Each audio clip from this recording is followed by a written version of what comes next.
Boa tarde a todos. Sou professora Márcia Valéria, de História da Arte, na Escola de Museologia da Unirio. Sejam muito bem-vindos. Aqui também no ciclo internacional de palestras do Museu Arquidiocesano de Arte Sacra e, juntamente com o meu projeto de extensão Igrejas Históricas no Rio de Janeiro, nós teremos mais um sábado com palestras, duas pesquisadoras, duas professoras que vão contar um pouco das suas expertises, das suas especialidades. Passo a palavra agora para Fátima Caraza, que vai fazer a saudação. Peço a todos, por favor, que deixem os seus microfones desligados e, ao final, teremos um momento para as perguntas. Muito obrigada. Fátima. Boa tarde a todos, sejam todos bem-vindos. Em nome do Museu Arquidiocesano de Arte Sacra, do nosso diretor, o cônego Cláudio dos Santos, o padre Wanderson, a museóloga Marli Martins. Eu agradeço a presença de todos. Eu gostaria de chamar como moderador o nosso querido professor Ivan. Ele é museólogo, professor, né, da Unirio. Ele é doutor em História Crítica de Arte pelo Programa de Pós-Graduação em Artes Visuais da EBA, UFRJ. É professor e diretor da Escola de Museologia na Unirio. É professor do Programa de Pós-Graduação de Museologia e Patrimônio, EPG, MUS, MASH, na Unirio. Seja bem-vindo, professor. Muito obrigado, Fátima Caraça. Eu queria começar agradecendo, né, a professora Márcia Valéria Teixeira Rosa o convite para hoje estar aqui mediando essa mesa, né, que tem duas amigas e colegas que eu admiro muito, que é a professora Helena Uzeda e a professora Fátima Caraça. Então, eu queria cumprimentar a todos, né, dar as boas-vindas e, em particular, parabenizar a professora Márcia Valéria, a professora Fátima Caraça e toda a equipe do projeto de extensão Igrejas Históricas do Rio de Janeiro, a equipe do Museu de Arte Sacra, né, Arquidiocesano de Arte Sacra, por esse empenho, esse trabalho fantástico que vem sendo feito há mais de um ano, né, durante a pandemia, e eu queria destacar assim, dois pontos que eu acho principais. Primeiro, mostrando como as universidades, os professores, os museus, os profissionais de museus continuam na ativa e continuam trabalhando e pesquisando e produzindo, mesmo com esta pandemia, né? E no meio de grandes dificuldades, né? Porque eu fico imaginando, já era difícil normalmente a organização de qualquer tipo de evento, qualquer seminário, então agora por modo remoto, né, é muito mais, todos os problemas se potencializam, então, assim, um super parabéns para a professora Márcia Valéria, para a professora Fátima Caraça, para a professora Marli Martins, do Museu de Arte Sacra Diocesano, né, que também tem participado, né, da equipe, e, por outro lado, também, cumprimentar por esse trabalho de recuperação, de discussão sobre a nossa arte sacra brasileira, que é tão importante no contexto da história da arte do Brasil, né? Eu sempre digo para os graduandos em museologia, a gente teve mais de 300 anos de arte sacra, né? Arte sacra católica, né? Então, ao estudar essa arte, né? Essa produção artística, a gente está fazendo o procedimento mais elementar de preservação, que é tomando conhecimento desses acervos, né? Então, isso é importantíssimo, né? Trabalhar, pesquisar esses acervos todos de arte sacra, suas conexões sociológicas, antropológicas, religiosas, culturais, né? Históricas, né? Então, assim, eu queria cumprimentar as organizadoras, né, e também a todos os profissionais, os pesquisadores dessa área que estão presentes, porque é muito importante, é um trabalho muito importante, e é uma honra e um prazer muito grande estar aqui mediando essa mesa exatamente por todos esses fatores, né?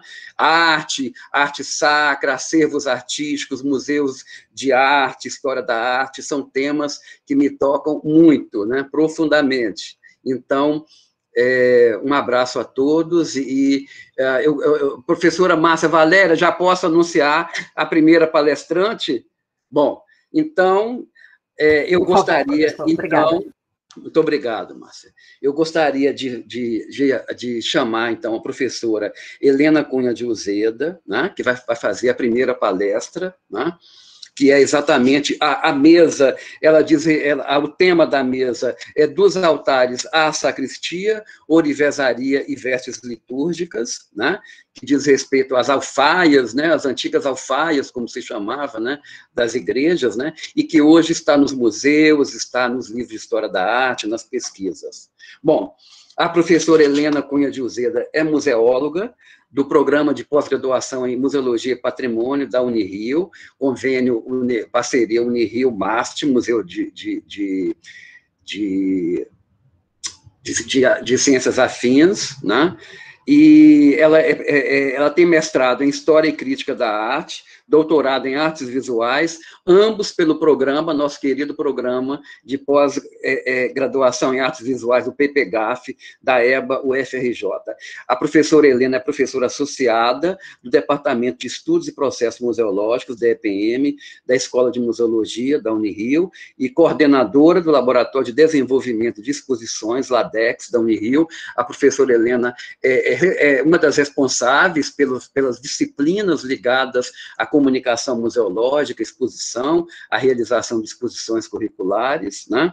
E é atualmente coordenadora do Programa de Pós-Graduação em Museologia e Patrimônio, o PPG-PMUS da Unirio-MAST, né? É membro do ICTOP, Comitê Internacional de Formação de Pessoal para Museus do ICOM. Então, agradeço muito, mais uma vez, o convite para mediar essa mesa e passo a palavra, então, à professora Helena Cunha de Uzeda para a sua palestra. Muito obrigado. Boa tarde a todos, é uma satisfação muito grande ser apresentada pelo professor Ivan. Chegou a me dar até um arrepio, sabe? Eu quero aqui, porque eu estou cheia de professores, alunos, né? A Fátima Caraça também foi a minha primeira bolsista FAPERJ, né? De iniciação científica, então a gente vê todo mundo caminhando brilhantemente pela área, né? Fortalecendo, né, o campo. Isso é tudo que a gente quer. Obrigada pelas palavras, Ivan. E eu vou fazer um panorama, eu vou até compartilhar a minha tela, vou pedir aqui, eu já falei, fazer uma prece para Nossa Senhora da Conexão, porque eu nunca consigo direito. Está aparecendo para vocês aí? Está. Agora. Sim, agora sim. Eu vou deixar nesse feitio mesmo, porque eu não consegui colocar tela inteira, né? Então, vai ficar dessa maneira. E aí, o que eu quero falar é que isso era uma aula, né? Era um curso que eu dava para graduação de 45 horas. Então, você imaginar que a gente vai conseguir resumir para 40 minutos, você precisa trabalhar de uma outra maneira. Eu não vou poder ser profunda, né? Mas também não espero ser superficial. O que esse panorama da ourivesaria e prataria, né? Considerando que ourivesaria e prataria eram considerados eram ligados, profundamente ligados, né? A ourivesaria simplesmente trabalhava com objetos menores e a prataria com objetos maiores, fossem eles de prata ou de ouro, não me interessava, né? Então, o que a gente sente é que, no Brasil, a gente ainda tem muito a compreender. É uma área muito difícil, porque nem todas as peças elas eram marcadas, então você tem que se guiar, às vezes, simplesmente pelo estilo, e os estilos eram muito repetidos, e às vezes eram recuperados. Então, a gente tem um processo de estudo muito complexo. E falando em complexidade, eu vou abordar a prataria lembrando de Edgar Morin, do pensamento complexo e da transdisciplinaridade, que a prataria vai ajudar a gente a ter uma visão do todo, né? Através dela, você pode alcançar vários aspectos. Vamos ver se vai mudar, hein, Márcia Valéria? Vamos ver. Mudou? Mudou. Bom, então, eu fiz esse diagrama só para mostrar as camadas de estudo que a gente pode ter da prataria. Eu botei só 4, mas tem outras mais, né? Então, você tem a parte da história e das origens da prataria, para entender os estilos e as influências. Você tem ela no plano econômico, como riqueza pessoal e entesouramento, né? Tanto público, particular, quanto do país. E você tem a parte da tradição. Está comendo um pouquinho, não está? Não está dando para ler o último, está dando para ler? O último ficou um pouco cortado. Espera aí, deixa eu ver aqui. Tem que ajustar aqui, está dando para ver, né? E tem a questão da tradição da técnica e da habilidade individual de cada um, que vai fazer uma diferença também muito grande. Então, dentro disso, falando das histórias e heranças, formas e estilos, a gente não pode negar a força que teve o greco-romano, né? E aí, não só porque o greco-romano ele teve o império, né, que disseminou as formas, a maneira de viver pelo Mediterrâneo todo, como também pela influência da igreja, né? A criação do cristianismo, que foi baseado na estrutura do Império Romano, né? Então, nós temos aqui, eu gosto muito de ver essas referências originais, isso aí está em Pompeia, eu vou diminuir aqui, vê se diminuindo aqui, você vê, está vendo? Está dando para ler? Sim, até o século, né? É isso? Até o século, isso. Então, a gente tem essa pintura parietal de Pompeia, e você tem essa prataria que era, curiosamente, utilizada em banquetes funerários, né? Então, ela já estava vinculada a rituais religiosos. E esse vocabulário, né, que eu diria assim, é um vocabulário que foi utilizado depois para dar forma a todos os outros objetos, né? Outra interessantíssima é essa pintura mural do Templo de Ísis, né, em Pompeia, e você vê ele com 2 castiçais que se assemelham muito aos que eram produzidos em Portugal e que depois vieram a ser produzidos no Brasil, né?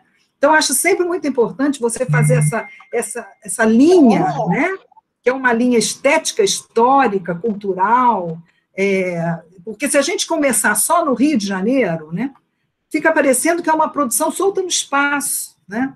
E, às vezes, a gente mergulha tanto numa peça que a gente esquece o que tem ali guardado de repetição, né? Então, a gente tem todas essas peças, grande parte dessas peças, desses modelos, que para a gente chegam no limiar do óbvio, né? Porque você veja, o torno, né, que fazia cerâmica, ele rodava.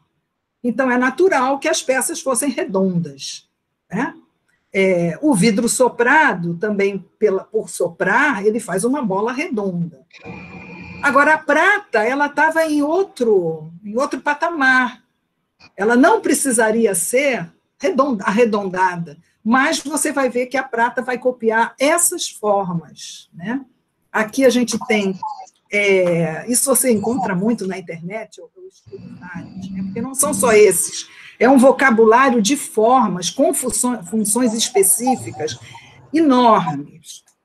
E muitos deles, até hoje, são usados, inclusive, dentro do mesmo propósito, né? Como as taças, os oinocóis e hidras e ânforas, né?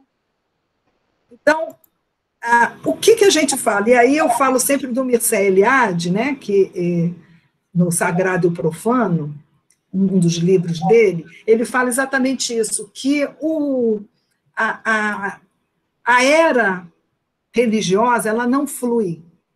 O tempo sagrado não flui, é diferente do tempo histórico. Então, o tempo sagrado, ele tem que repetir, ele tem de estar sempre, o que a gente vê na Eucaristia, na missa, você está repetindo a Santa Ceia. E isso, essa repetição, acabou também tomando conta de todos os outros, vamos dizer assim, das alfaias, né, em geral.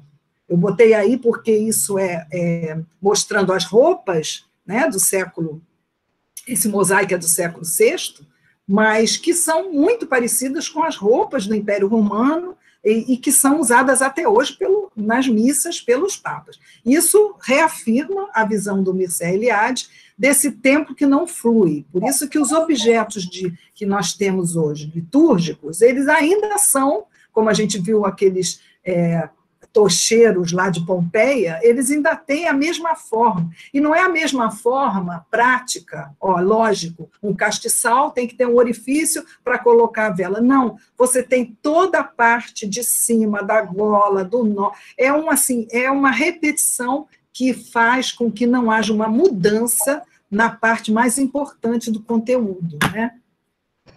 Vamos ver, eu estou no... Bom, eu estou aqui perdidinha, porque eu estou passando na mão. Ivan, você pode desligar o seu microfone, por favor? Desculpa. Márcia, eu não estou conseguindo acessar o ícone do microfone, não sei o que aconteceu. Não, tudo bem. Tudo bem. Eu tentei Márcia, você pode fazer no dele, é só você botar o seu cursor no meio, e aí vai aparecer um microfone e você clica. Tá? Está embaixo da faixa, eu não consigo acessar, eu estou com medo de mexer e... Tá, tudo bem. Então, aqui eu só botei para mostrar como é que as peças, elas copiavam as formas. Então, a prataria, né, ela copia também nesses vasos, vocês podem ver que essa tipologia, ela passa da cerâmica para o vidro e para a prata, praticamente no mesmo formato, né? Então, e isso vai se perpetuar, né, ad eterno. Aqui foram as peças que foram descobertas, né, em Pompeia. Elas foram descobertas há relativamente pouco tempo, no ano 2000, né? Então, ainda estão se recuperando, né, essas peças, e você vê que grande parte delas são muito familiares para a gente, né? Não é assim nenhuma forma exótica. É interessante ver que as classes no Ocidente, as classes mais abastadas, elas preferiam a prata, né? Já no Oriente, era mais a laca, né? Então, você tem... E a porcelana, que depois é que vai vir para o Ocidente, né? Principalmente quando começam as bebidas quentes, né? Chá, e café e chocolate, e aí se dá um valor muito grande. Aí vai ter um contágio muito grande, inclusive, entre Oriente e Ocidente, né? Mas a gente vê como que se perpetuaram, né? Nós temos aqui um cálice, que esse cálice chegou a ser, ele está atualmente no Metropolitan, né? É um cálice do ano 500, agora ele é datado como sendo do ano 500, mas já foi considerado como Santo Graal, já foi considerado como sendo a taça que esteve na Santa Ceia, né? Ela tem toda essa decoração de vinhas, né, de folhagem, que você vê que ela não é muito distante do que se vai fazer na Idade Média também, né? O que muda mais é a questão do pé, né? Acho que é até uma questão, essa aqui parece um pouco até desequilibrada, porque o pé geralmente precisa ser da mesma circunferência da copa, né? Então, isso foi encontrado, é um cálice da Antioquia, né? Foi encontrada era na época síria romana.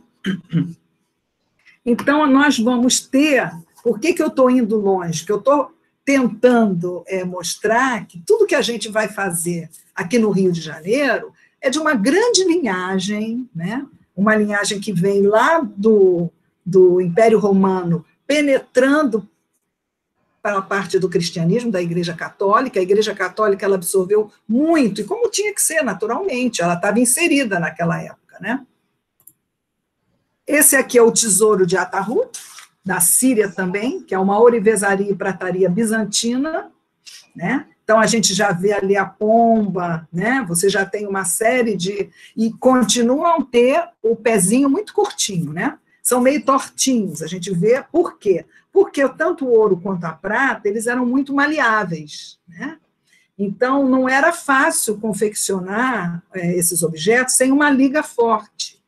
E aí a gente vai entrar na história das ligas, é uma coisa muito mais profunda, mas o interessante é que a prata ela não era muito resistente para fazer armas, né?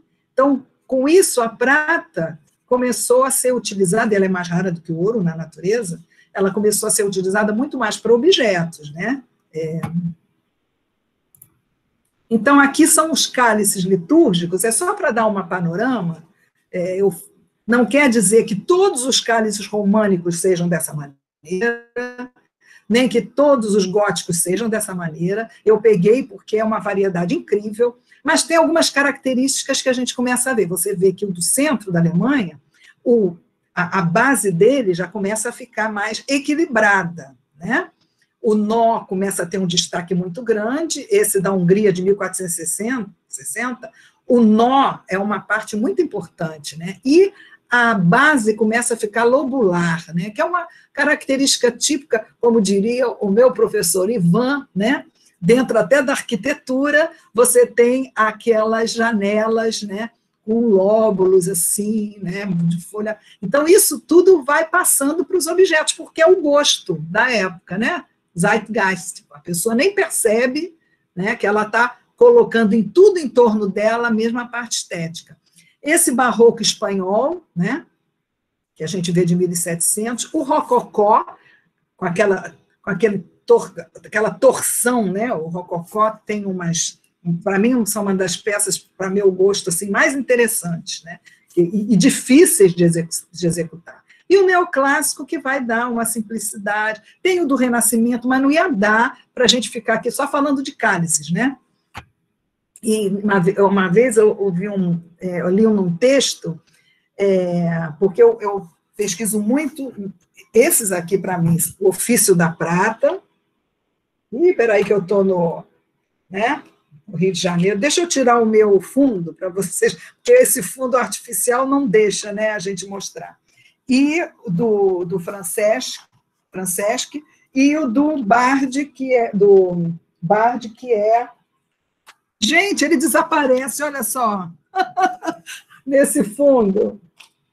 Bom, eles estão todos nas referências, mas são livros que não são fáceis de encontrar, e num deles estava falando que essa base toda lobular poderia ser para ele não rolar, né, de cima da mesa. E eu fico pensando assim, pode ser, mas é tão bonito plasticamente que eu não sei se a primeira ideia foi uma ideia prática ou foi uma ideia plástica, né? Que os artistas estão sempre navegando nessas duas situações. Aqui é para mostrar também o gomil, né? Que era usado para água, para vinho, né? E aí você vê, peguei só o maneirismo, o barroco, o rococó e o neoclássico, e aqui eu não tenho nenhum de alça perdida, que era uma alça que não se completava, mas você vê características específicas. O neoclássico, então, é o mais simples, né, porque ele tem essas pérolazinhas em volta, ele tem um acabamento mais equilibrado, mas os barrocos são deslumbrantes, tem uns de muita... Eu procurei pegar os que estavam na mesma posição, mais ou menos, para facilitar, né, olhar, mas é uma variedade incrível, né? Aqui eu achei interessante trazer, isso aqui eu dava mais para a garotada da escola, né, da graduação, que ficavam sempre agoniados, quando começava isso, quando terminava aquilo, olha, gente, não é fácil, porque os estilos, eles se entrelaçam, eles entram um por dentro do outro. Então, é mais ou menos uma média. O interessante é que depois de Pompeia e Herculano, você vai ter um romantismo e um neoclassicismo, assim como as duas faces da mesma moeda, né, como falava o Argan, e vários teóricos, eles estão mexendo toda hora nessas datações. É uma coisa impressionante. A Idade Média está recuando cada vez mais, já está chegando em 1200, 1300. A gente fica completamente tonta, mas é uma coisa básica, porque para ver que quando o Brasil foi descoberto, nós estivemos sobre essas influências aqui todas em relação a estilos, né?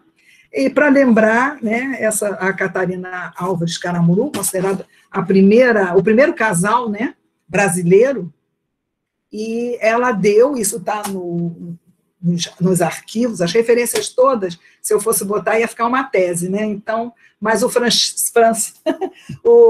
Humberto Franceschi, ele dá isso tudo direitinho. Ela deu toda a prata do serviço da casa dela, saber, um jarro, bacia de água às mãos, saleiro, 5 colheres de pratas, que lhe façam lampadário e assim um relicário.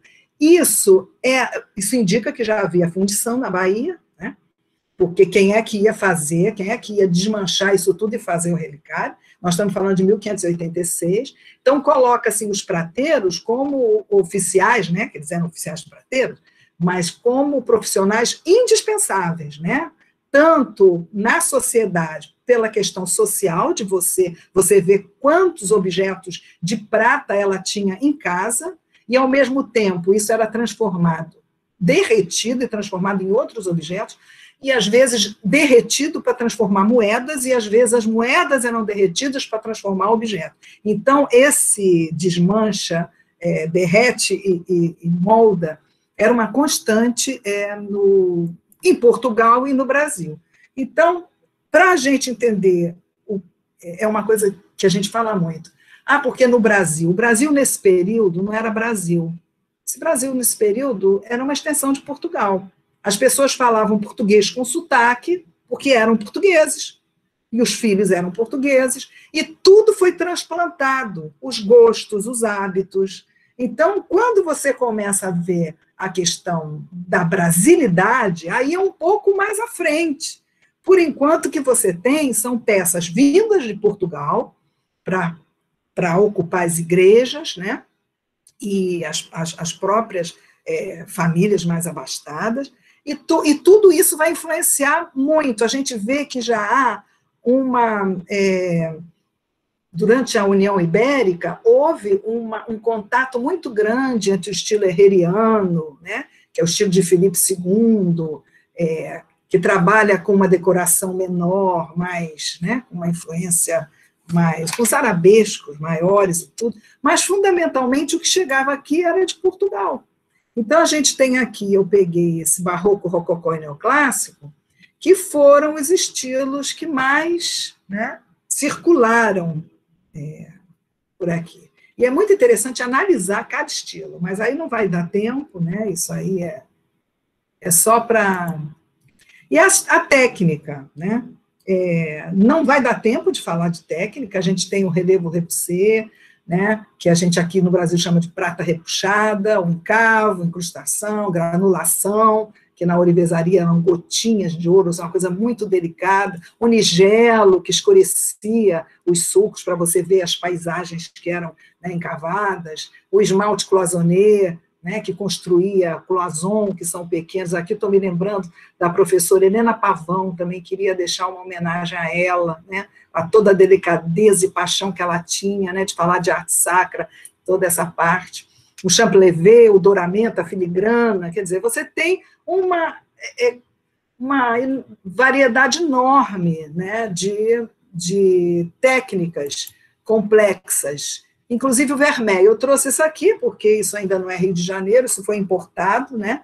Isso é a pia batismal, que está lá, toda vez que eu vou no Museu Arquidiocesano, eu faço questão de olhar, que eu acho que é um trabalho incrível, e principalmente pela cor, porque o vermelho, a prata dourada, ela tinha uma especificação, tanto que bota peça em prata dourada, vermelho, se respeitar os critérios, porque tem que ser a prata sterling, que são 92,5% de prata, e você encobre aquilo tudo com um ouro de 1 micron de espessura, que é 1 milésimo do milímetro, de ouro, que pode ser 14, né? E aí, essa transparência faz... Aqui não está fazendo jus ao que ela é, mas tem peças de vermelho que elas parecem que são acesas, porque a prata embaixo daquela camada de ouro, é uma coisa assim, impressionante. Eles pararam um pouco com o vermelho durante o tempo, porque muita gente ficava intoxicada por mercúrio,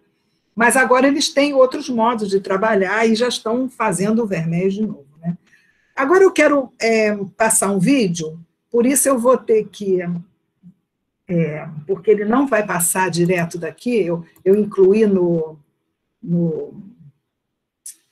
slide, mas não vou conseguir. Então, o que eu vou fazer? Eu vou passar por fora, eu vou parar a apresentação por um momentinho e vou compartilhar com vocês o processo. Deixa eu ver se eu acho aqui, né? Porque tem essa história. A gente depois se perde. É do YouTube? Ele está no YouTube, eu vou tentar passar. No YouTube, deixa eu ver.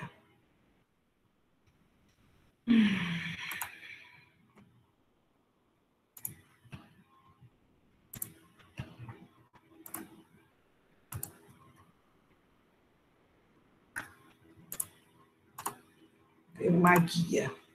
Pronto. Vê se aparece aí, gente. Abrindo. Foi. Deixa eu dar um pause para botar a legenda em português. Espera só um pouquinho.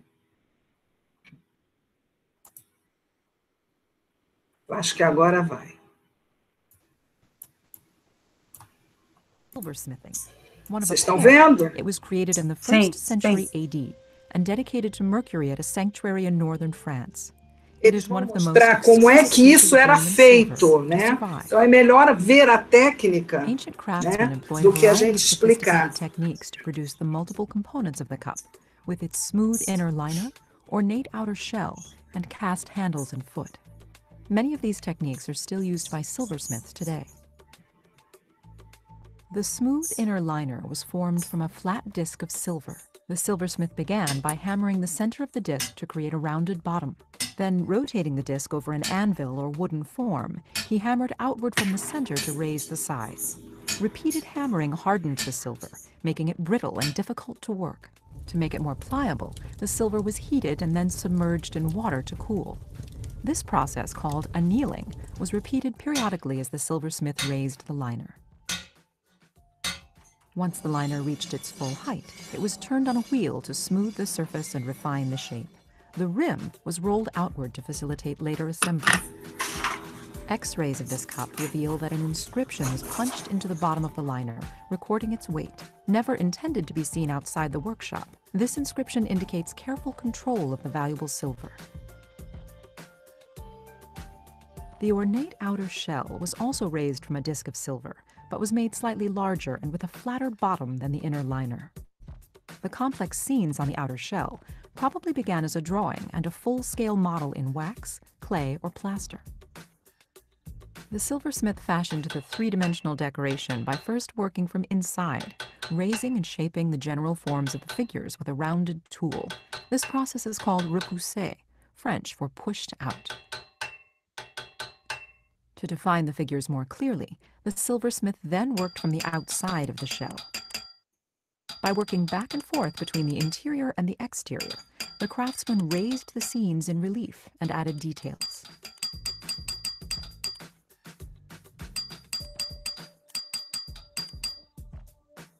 Certain elements of the decoration in especially high relief were fashioned separately and attached as appliques.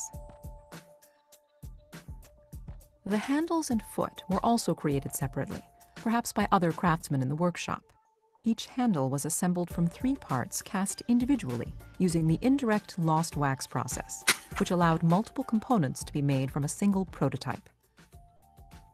From the prototype, a reusable master mold was produced for each part. Repeatedly filling the master mold with molten wax, the craftsman made multiple identical casting models. These were encased in clay and then fired, which melted out the wax and left a hollow casting mold into which silver could be poured. After the silver cooled, the mold was broken open and the cast components were removed, separated, cleaned, and detailed. Once all the components were ready, the cup was assembled. The craftsman inserted the inner liner into the outer shell, interlocking their rims to form a smooth lip. Then the handles and foot were soldered to the body. This X-ray shows how the liner is suspended inside the outer shell and how all of the components fit together.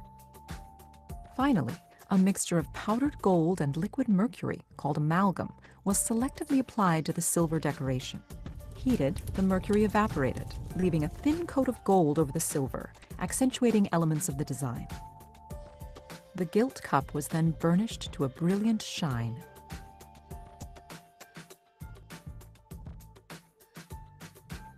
Now almost 2,000 years old, the cup remains a testament to the expert craftsmanship of ancient artisans.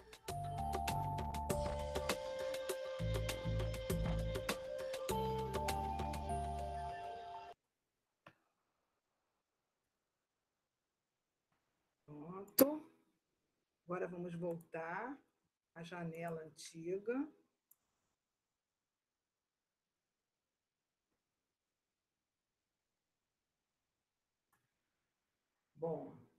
Bom, vocês perceberam o trabalho que é uma peça por peça, né? Hoje em dia você tem moldes. Eles também usavam moldes, mas para ajudar a fazer a parte artesanal, né? Eu acho interessante mostrar, porque quando a gente vê uma peça num museu, ou mesmo na igreja, a gente não trabalha pensando como ela foi feita, né? A gente olha como um dado pronto, né? E isso tudo é artesania do homem. Agora a gente, vindo para o Brasil, né? Deixa eu ver aqui. Isso, está aparecendo para vocês a ourivesaria e prataria no Brasil? Bom. Então, eu não vou entrar nisso, mas a gente teria 3 principais, no sentido de 3 regiões que têm, assim, características específicas, né? Então, a gente tem a da Bahia do Pernambuco, que seria essa bandeja de cima, mas tem o Francesco, ele mostra uma enormidade de objetos. Tem o Rio de Janeiro e Minas e São Paulo. Tudo isso que eu estou mostrando não tem a ver com arte sacra, né? Mas é interessante porque a prataria, ela penetrava os objetos de prata em todas as áreas, inclusive na igreja, mas eram muito importantes também dentro do dia a dia. No sul, a gente pegou essas facas, né? Esses punhaizinhos que tem aquelas bainhas todas trabalhadas, mas a gente também tem as bombas de mate lindíssimas, algumas todas de prata, outras com a parte de cabaça com acréscimos de prata. A gente não pode esquecer que a província de Sacramento, que foi de Portugal, né, Uruguai, ela tinha uma proximidade muito grande com o Rio da Prata, que tem esse nome, não é por acaso, né? A prata vinha toda de Potosí. A gente vê grandes influências nos gaúchos todos, né? Uruguai, Argentina, Rio Grande do Sul, que é essa cultura da prata. Inclusive roupa, bombacha, os ponchos, né? Muitas coisas que vinham desse contato da República do Peru, que hoje em dia envolve Bolívia e tudo, mas era um reinado, né? República não, Reinado do Peru, que era uma extensão muito grande, e essa parte da prata foi muito importante ali. Então, a gente tem culturas diferentes e estéticas diferentes. Eu peguei isso do Zé Mariano Filho, né? São coisas para a gente pensar. Primeiro vieram de Portugal os bons oficiais portugueses, oficiais prateiros, né? Depois, seus auxiliares brasileiros copiaram bons modelos portugueses, nem todos com capacidade técnica para realizar trabalhos tão bons quanto os seus mestres. José Mariano Filho foi diretor, era médico, né, Ivan? Ele foi diretor da Escola Nacional de Belas Artes, né? Ele dava os pitacos dele lá. Mas a gente tem que reconhecer a grande capacidade que os afrodescendentes ou os escravizados diretamente, né, não eram nem descendentes, eram africanos que estavam no Brasil, a habilidade que eles tinham. O Porto Alegre, o Manuel Araújo Porto Alegre, falou em relação aos artífices, os artistas que acompanharam Dom João VI não iam além da mediocridade, no entanto, era o que o Portugal tinha de melhor. Então, você vê assim, porque todo mundo fala, não, mas as peças portuguesas eram maravilhosas, porque faz a diferença das peças portuguesas para as peças brasileiras, e, no entanto, você vê assim, controvérsias. O que se precisa é estudar muito mais, aprofundar muito mais, para a gente ver com quem está a verdade. Então, esses africanos, né, que vieram escravizados para o Brasil, muitos islamizados, né, dominavam já a exploração de ouro nas minas, né? A gente tem Benim, onde tinha fundições importantes, e que vieram para a Bahia, né? Benim, ela tem a Casa de Benim, em Salvador, que é uma casa de memória, e tem africanos que vêm de Benim para estudar sua cultura aqui na Bahia, porque aqui ela se manteve mais do que em Benim, né? É interessante essa transposição. E essa coroa, que é uma coroa de pongada, e a gente já vê aí esse sincretismo, ela é toda com elementos, né, baseados na decoração islâmica, né? A gente sabe que naquela Guerra dos Malês, que aconteceu em termos, né, a revolta dos malês, eles eram islamizados, eles sabiam escrever, né, enquanto os portugueses às vezes não sabiam que estavam na colônia. E eles eram alfabetizados em árabe, e por isso é que aquele complô que quase deu certo, né? Então a gente vê que eles eram tão importantes, esses negros e mestiços, né, que chegaram a comprar a capela, né, dos frades da Ordem de São Bento, né, ainda no começo do século XVI, para cultuar São Brás, que São Brás é o oráculo, é o protetor dos ourives, né? E eles compraram. A gente sabe que, economicamente, quem trabalha com ouro e prata, e na hora de pesar, e na hora de avaliar, é como quem trabalhava com dólar, né? Você acaba tirando uma comissão. Então, as confrarias dos prateiros, elas eram muito conceituadas e elas tinham condição financeira, né? Muito grande. Espera aí que eu estou voltando. Bom, aqui a gente tem no século XVIII, Martinho Pereira de Brito, considerado o maior ourives de martelo daquela época, também mestiço, né, que lavrou para o convento do Carmo a banqueta do altar-mor, e fez ainda os lampadares para a igreja de São Bento. E aqui mostra a assinatura dele, né, isso o Francesco mostra aqui, que é uma assinatura com muita habilidade. Você vê que era uma pessoa que não só era letrado, sabia ler e escrever, como tinha uma assinatura bonita, né? Esse M inicial aí é de uma, né? De uma plástica. E aqui, peraí. Então, a questão agora indo para a economia, que é uma daquelas partes lá que eu separei no início, no diagrama, é que os prateiros, eles faziam o papel de banco. Então, durante muito tempo, na época de colônia, a quantidade de prateiros que tinha na Rua dos Ourives, prateiros e ourives, aí até botei ali, né, ourives do ouro e ourives da prata, né, ourives valia para as duas práticas. Essa rua desapareceu, né, que com a abertura da Presidente Vargas, ela ainda tem um pedacinho lá, na Miguel Couto, e essa rua era a Rua dos Bancos da época, né? Então, houve um período em que Portugal começou a ficar incomodado com essa quantidade de ourives aqui, dizendo que as moedas de prata eram, grande parte, convertidas em objetos para venda, que tinham grande valor, e que isso atrapalhava um pouco a questão financeira da colônia.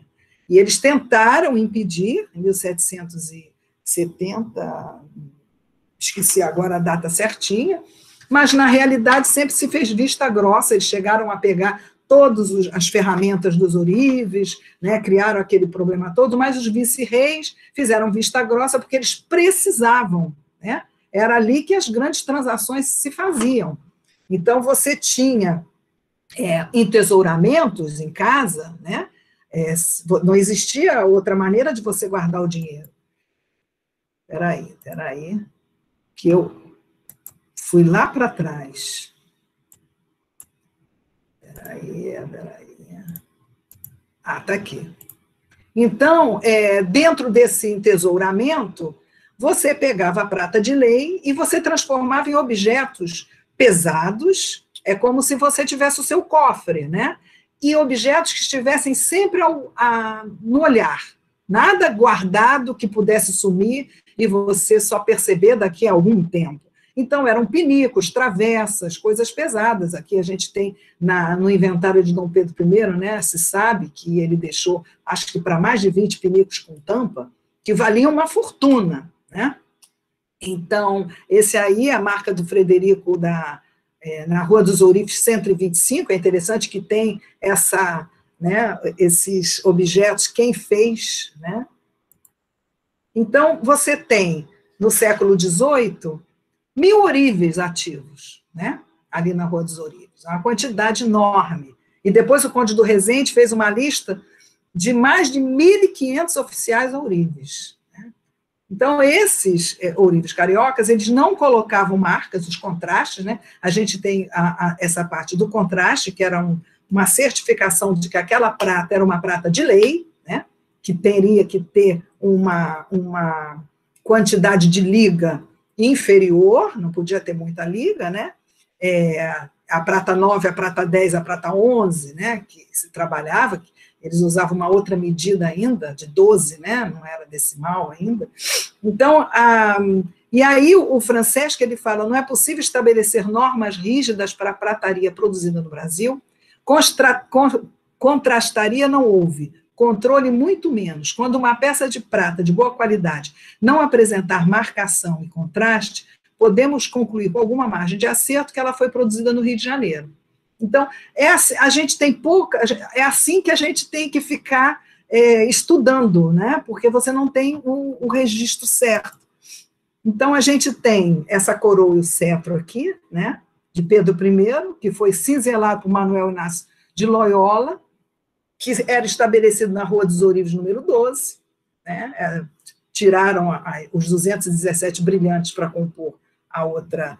Agora, a qualidade desse cetro com esse dragão mostra que esses oficiais, eles estavam numa categoria, numa sofisticação muito grande, né? Então, quando você fala que os que vieram de Portugal não tinham, e os que trabalhavam aqui, produziam cópias, não era bem assim, você tinha aqueles que eram excelentes e tinham aqueles que eram razoáveis, aliás, como todas as profissões nessa vida, né? Então, é muito difícil você generalizar. Então, você tinha os ensaiadores, que eram os que fiscalizavam, quer dizer, em princípio, tudo que valia para Portugal valeria para o Brasil, né? Então, os ensaiadores, eles eram os ourives que eram regulamentados para analisar se aquela prata era uma prata de lei. O que acontecia? Muitas pessoas pegavam as suas pratarias feitas no Rio de Janeiro sem marca nenhuma, viajavam com elas para a Europa e arranjavam de marcá-las na Europa, em Portugal ou na França, e trazê-las para o Brasil, que aí você teria uma maneira de dizer que aquela era uma prata boa, né? Então, muita coisa se fez isso, tinha muitas falsificações, né? Emprestavam as marcas falsas, né? Então, a prata era classificada como prata 11, prata 10, ou 10 dinheiros, prata 9, e era do múltiplos de 12, né? Então, aqui embaixo você vê, eu botei no círculo vermelho, a assinatura, tem a marca do prateiro, tem o contraste, que é de 10, ele dizendo, não, essa prata é de 10 dinheiros. Então, era através daquele valor que ele dava moedas e ficava com o objeto, né? É lógico, sempre tirando o lucro dele, como faziam os banqueiros venezianos, né? E florentinos. Então, aqui, né, a gente tem alguma coisa que não se sabe muito bem, mas essa é parte do tesouro, vamos dizer assim, do Mosteiro de São Bento, né? Então, já era de 1600, então a gente tem essas peças mais simples, que faziam parte da utilização, né? E aqui a gente tem, essa é da Catedral Metropolitana, já é um gomil, já rococó, mais elaborado, né? E também é isso, não se sabe, não tem marca, né? Esses são os objetos de prata que pertenciam à Capela Imperial de São Cristóvão. Então, eles têm isso tudo veio de fora, né? Como a professora Miriam fala também, quando você construiu uma igreja, o orágo principal tinha que vir de Portugal, né? Quer dizer, a imagem principal você encomendava de fora. Então, tinha-se aquela ideia de que as coisas que vinham de fora eram as coisas mais valiosas, encomendadas e tudo. Mas nós tivemos bons prateiros aqui, né? Prateiros. Esse é o tocheiro Círio Pascal, né? Foi considerado, está na Catedral Metropolitana, esse também é de Lisboa, né? Talvez é considerado pelo Franceschi como uma peça fora de série, né, pelo tamanho e pela qualidade. Bom, então, a gente tem, no início do século XVIII, uma influência italiana na produção religiosa e uma influência francesa na prataria laica. Então, a gente até entende, porque você tem as cortes francesas com todos aqueles aparatos, aqueles centros de mesa maravilhosos. E é interessante, isso eu não botei aqui, porque eu não estou tratando muito da parte laica, mas tem-se no exterior muita prataria que foi feita copiando folhagens do Brasil, animais do Brasil, em vermelho, porque nós também entramos naquela admiração internacional, né, por ser um país, ainda mais que teve a corte portuguesa e tudo. Então, você encontra muitas peças em museus estrangeiros, peças para jantar laicos, né, que tem essa referência, abacaxis, palmeiras, que são muito interessantes, né, mas na parte religiosa, até pela ligação com Roma, né, a sede de Roma, você continuou com aquela influência italiana. Aqui a gente tem pratarias que são do Rio de Janeiro, eu botei elas até para não misturar muito com esse lilazinho aí. Então, você tem esse cálice custódia, que é uma peça muito interessante, que ela tem as duas funções, né? Ela abre em cima e fica um cálice, e tem esses tintinábulos aí em volta, tem uns muito bonitos lá no Museu Arquidiocesano. Esse aqui é em prata dourada, tá? Esse é do Mosteiro de São Bento, mas as fotos do Franceschi estão todas em preto e branco, né? Que ele tem um livro de cabo a rabo com imagens, então é tudo em preto e branco. Mas a gente pode imaginar isso dourado. Márcia, Valéria, quanto tempo que eu já usei? Muitos. Muitos tempos. Estou terminando. Muitos, mas tudo bem. Bom, então aqui tem esse turíbulo aqui que tem marca, né? Então ele é marcado por um prateiro ativo aqui no Rio de Janeiro. Então são as peças que se pode dizer que são do Rio de Janeiro. Essa aqui do Mosteiro de São Bento, também são considerados, Franceschi considera como do Rio de Janeiro. Aqui essa credência em madeira que é revestida de prata, né? Que faz parte dos socheiros também, que era da ordem do Monte do Carmo, né? Do Ourives da Ordem, né? Tinha muitos ourives de ordem que trabalhavam, José Oliveira Coutinho. Temos aqui essa lanterna de procissão, que também é de São Bento, né? Que tem um toque renascentista, é muito clean, né? Muito geométrica. Aqui é interessante porque ela imita um macuco, que é um pássarozinho, né? Então você vê que a naveta, que seria um navio, aqui já virou um macuco. Então já entra um pouco daquela criatividade, né? Aqui as palmas, sempre maravilhosas, do José Oliveira Coutinho também, né? Da Irmandade do Carmo. E aqui do Lúcio Costa, falando dessas alfaias, a mais cobiçada pelos corsários e invasores foi naturalmente a prata. Assim, quando no alvor dos 700, do Guetuan, adentrou a barra com sua frota, carreou, como era de praxe, tudo o que pôde de nossa prataria seiscentista para as arcas de seu rei Luís XIV. Então, a gente imagina que muita coisa do Brasil foi parar lá junto com o Rei Sol, né?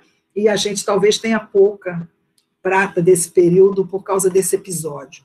Mas a coisa continua, né? Aqui a gente tem o altar-mor da Igreja do Carmo, né?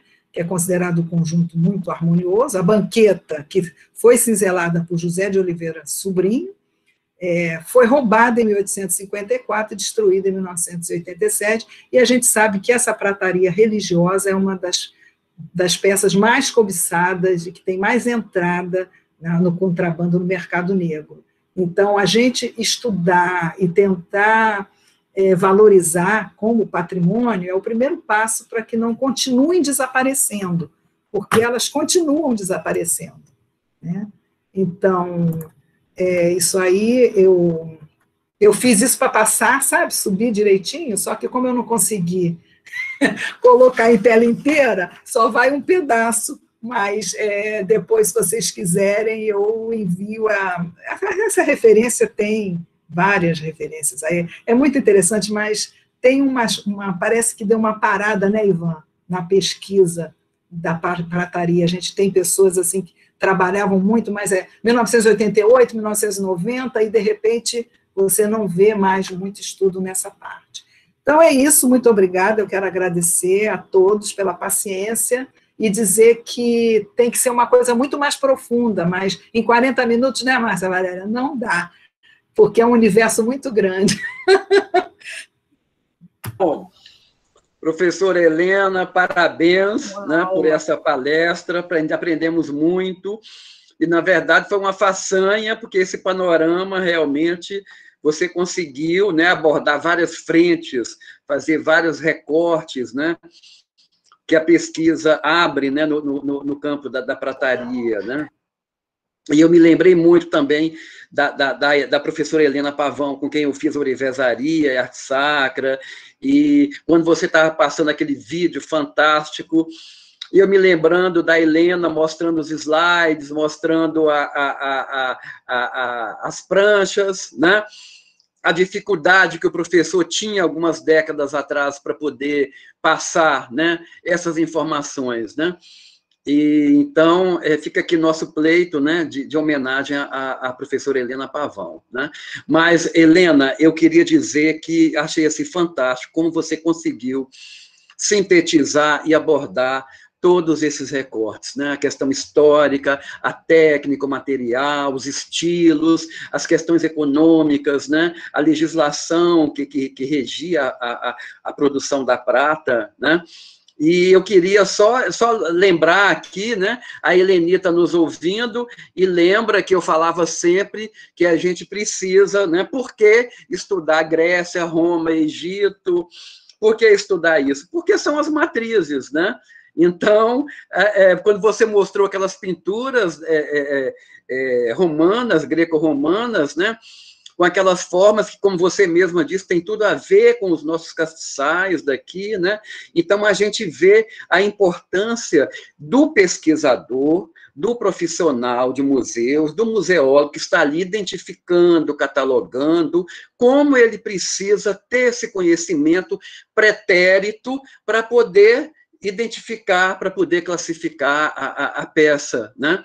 E, como você disse, essa pesquisa de prataria, ela está aí meio em stand-by, né? Porque são poucos os pesquisadores na atualidade que se debruçam sobre esse assunto, né? E é um assunto importantíssimo, né? Porque aí a gente vê também, na produção da prataria, né, exatamente o sincretismo na arte brasileira, né, porque a gente tem as matrizes clássicas, mas a gente tem o encontro, né, das etnias aqui no Brasil, e aí o nascimento da arte brasileira, dessa arte mestiça, que, como você bem destacou, né, dos negros escravizados, né, e eles eram excelentes em tudo que fizeram, né, e principalmente na prata, porque eles tinham uma longa tradição, né, com o trabalho com os metais, né? Então, é aí que a gente vê, e aí é só pesquisando para ver, né, essa beleza da nossa arte brasileira, uma arte mestiça, uma arte sincrética, né, com todas essas influências, né? Então, era só isso que eu queria pontuar, Helene, agradecer muito por tudo que a gente aprendeu aí, nesse panorama que você conseguiu fazer, né? Fantástico. E não falei dos jesuítas, hein? Que os jesuítas conseguiram acabar com a história do sangue puro, que não podia nem chinês, nem judeu, nem árabe, nem negro fazer peças religiosas. Aí os jesuítas catequizaram e disseram que, como cristãos novos, eles poderiam sim. E aí conseguiram mão de obra da melhor qualidade. Fantástico, fantástico. Quer dizer, eu fiquei pensando aquelas colheres da Catarina Paraguaçu, o tamanho e o peso daquelas colheres que ela doou para fazer o lampadário, né? Não é essa colher que a gente usa hoje, né? Em prata. Bom, professora Márcia,